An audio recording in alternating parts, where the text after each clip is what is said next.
asking me all the time, what am I supposed to put in my child's IEP goals? Here's the deal. As a special education parent, it's not your job to write the IEP goals, but you do have a key part in planning those IEP goals. Welcome to the Special Education Inner Circle podcast. I'm your host, Catherine Witcher, and I've been writing IEP goals for over 25 years. I'm a special needs sibling. I'm a former classroom special education teacher. And for the last 25 years, I've been working for you, parents, teachers, admins, therapists. And of course, we're always talking about IEP goals and what should go into them. So today I want to give a really quick tip for all parents who are listening. And if you are a teacher, this is a great strategy for you to remember to use with parents because they are stressing out about how are they supposed to know what's right or how are they supposed to tell the team what's supposed to go on the IEP goals. But I want us to remember that IEP goals are never all inclusive of everything that a child's going to learn.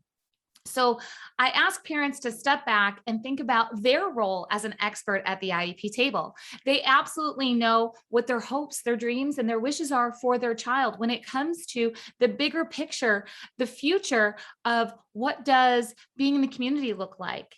I wish my child wouldn't melt down. What does it look like when it comes to meaningful employment? What does it look like for independent living and maybe where they're living or who they're living with?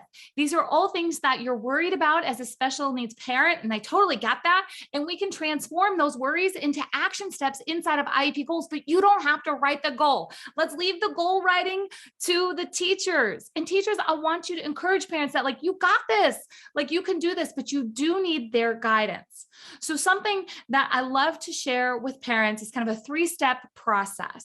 And it is first, we write down everything that we're confident the child knows. Now, in our teacher world, we call this present levels of performance. There's data, there's assessments, there's all of those things. But parents, I want you to just write down all of the things that you're like, yes, my child knows this.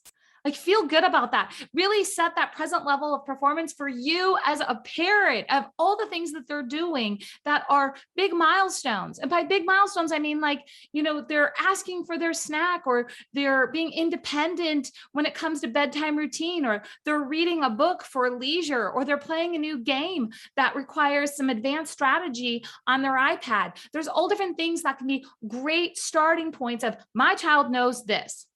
Then the next thing is, this is stressing my child out. You know better than anyone what is stressing your child out. I want you to write those things down. Is it stressing them out that there are noises in the house from their siblings? Is it stressing them out that there's homework that has to be done after a long school day?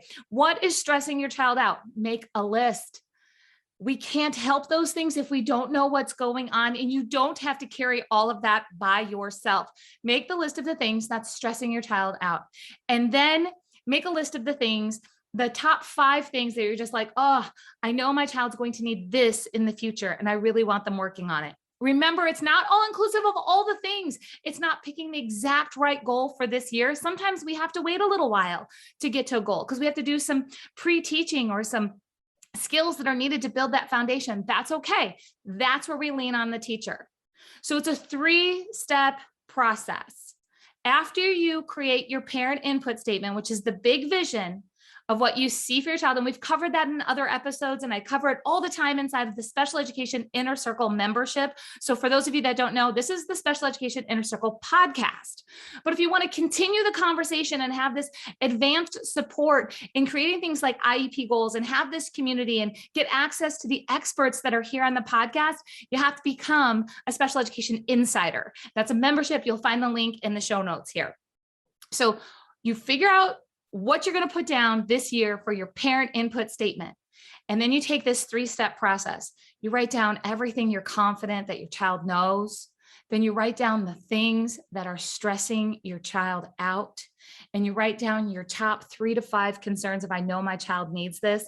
And those are great starting conversations so the team feels really confident in how to meet your child's unique needs, how to help your child become prepared for further education, employment, and independent living. And it also creates you as an equal member of the IEP team. You want to have this conversation in writing. You want to make sure there's emails. You can have a conference on the phone and then recap it. You can hop on a Zoom, whatever you do, however your team can communicate. And by team, I mean, like, you can have this conversation with the teacher, then you could have a separate one with the speech therapist. You could have a separate one with the OT, because they're all developing their own goals. Or maybe you're just going to send one letter that explains it all, like, hey, this is the big parent input statement. Remember, I said we've taught that in other places. So if you don't know what I'm talking about, I promise, go scroll through or just send me a DM so you can figure out how to write an amazing parent input statement. Here's what I'm confident my child has achieved. Here's what's stressing them out, and here's what they need. Where do we go from here? When a child has a deficit, a teacher has a million different ways that they can choose to approach that. But if you as a parent are confident in these steps that I'm sharing with you, of like, hey, this is who my child is, you're going to help the team really get focused on how to close a gap in a meaningful way that's going to make a difference, not just inside of school, but in your home and also out in the community. If you have any questions about that, remember, you have contact links right here. If you're listening on the podcast, I would love for you to go leave a 5-star review. Every time you leave a review, more parents and teachers can find the podcast. That's how it works. If you're watching this on YouTube or on Facebook, leave a comment. Every time there's a review, every time there's a comment, it just takes a few seconds. It helps more teachers and more parents get the information they need to help build better IEPs that work in the real world. I'll talk to you guys next time.